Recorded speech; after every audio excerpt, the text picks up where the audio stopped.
today's video, we're going to be rigging up one of the newer CarPlay systems. Forgive me, can't pronounce the Aoocci, I think it's called, C6 series. For me, this was about making things a little bit more streamlined on the Honda. I was looking for a tire pressure sensor. I was going to add in cameras as well. And although this has a CarPlay system on the bike, I decided to get an all-in-one complete system. So we've gone for this. Let's go and have a look at doing the install. So one of the reasons I chose this system was, number one, the price. It's about 60% less than some of the other brands out there. And I didn't want to go spending big money because I didn't know if I was going to use it. And number two was everything comes in the one pack. So there's no going and buying tire pressure sensors, a camera separate. I had everything there with one order. So let's have a quick glance at everything. I've tried to just lay it out as clean as possible for the moment. So you got the dash display, you got tire pressure sensors over here, you got the cameras and all the wires. So let's start looking at the bike, see how far we get. I've opened up 2 bags so far, and this is what looks to be the bracket. A little bit of figuring out, because it comes with so much, so you've got to figure out what's for you and what's for your bike. So let's start having to play around and see. Insert the bungs into the bracket. Small screwdriver should help you with that.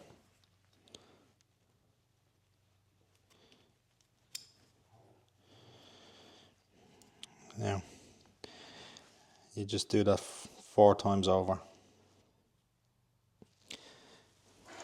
Then it's going to go on the back of the unit. You feel that slot into place. Little wiggle.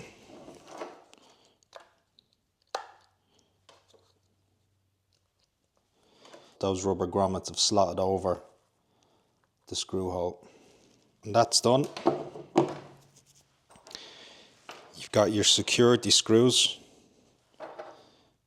The idea is somebody can't just come along and take that without having a particular hex head. You should end up with something looking like this.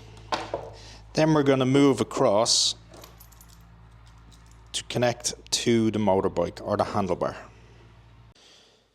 You will get a number of spacers that you can use depending on the size of your handlebars. They are labelled on the inside is for the 28mm. I don't know exactly what's going to fit, but I will start with by installing one.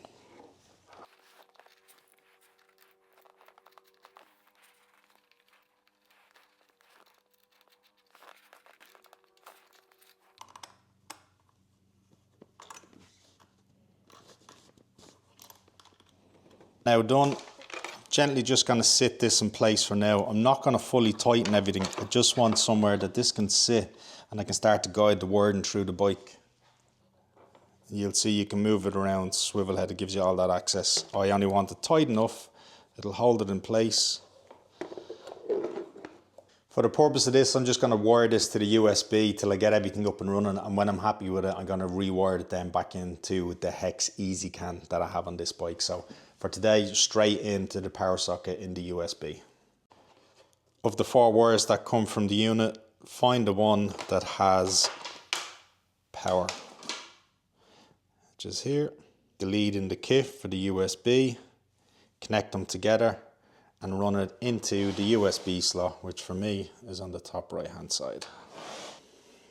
Next is the controller. Fairly simple again. It's just going to be 2 wires connecting into each other as you've just done. The more difficult part is finding out where you want to put this controller on your handlebars. 2 brackets. You'll be able to see which one goes to the back of the switch because it's got a particular type of mount. Connect them up.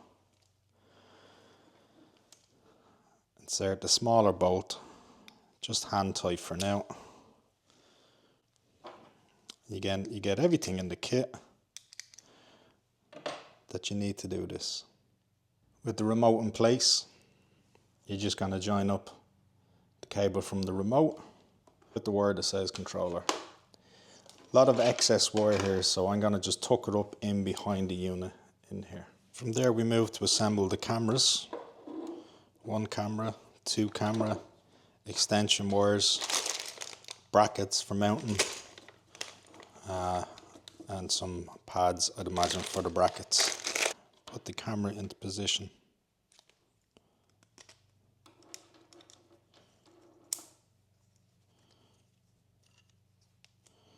It's a nice fit.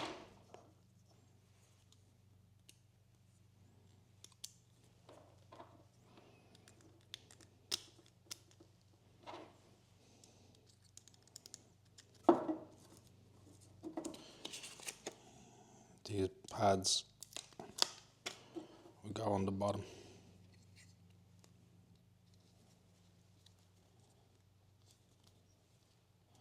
You're finding your front cable, connect them, put the camera where you want on the bike. Everybody will have a different place. I'm going to mount mine just here. You remember the sticky pads I put earlier on? I think they're going to be enough for now, but you do get a couple of screws if you want to use them, and the screws just go in the side there to hold it in place. But I'm just going to try the sticky pad, so giving this a clean with an alcohol wipe and see how we get on.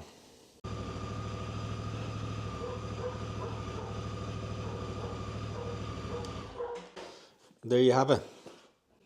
I could probably even drop it down a little. It's hard to know until we're out on the road, but it looks about right. Very happy with that. This is the extension lead. This is going to plug into the unit. Handlebars down underneath the tank. We'll tidy it here onto the frame, and then it's come up, it'll under there, underneath this panel here. Bring it up, remove the bolt, tuck it all under, drill the small little hole here, and I'm going to mount the camera back here. Just remember to give this a clean with some alcohol just to remove any of the crap. Now, that's just about a wrap. I'll leave the engine off, but as you can see, we're up and running. You got your CarPlay, for example. You can go into Google Maps, and there you go. So, thanks for watching. Hopefully this helps.